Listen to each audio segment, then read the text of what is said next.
Hi everyone, good morning. And siguro ang una ko pong sasabihin ay maraming salamat po sa lahat ng sumubaybay, lahat po ng nanood at nakinig sa ating first week of the impeachment trial. Nakita nyo po ang dalawang panig, ang mga abogado po representing the prosecution and representing the defense, at nakita nyo po kung paano po tayo gumalaw sa isang impeachment court.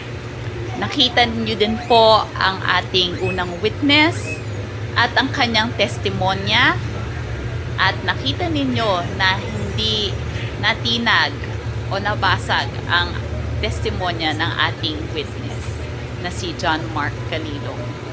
Umpisa pa lang po ito, naintindihan po namin na narinig ninyo ang closing statements ng dalawang panig. Kahapon po binigay ng depensa ang kanilang closing statement, pero sasabihin ko po na hindi pa po tapos ang pagpresenta ng mga witness patungkol sa Article 4 or yung grave threats article.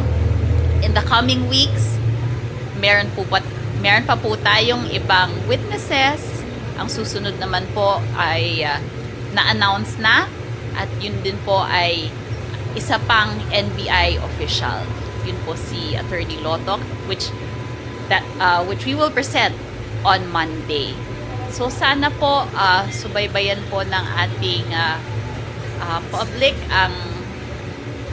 ang trial ng ating Vice President, at madami pa po tayong mapupulot na kaalaman dito, at kailangan po natin mailatag ang lahat ng ebidensya patungkol po sa 4 na articles ng impeachment.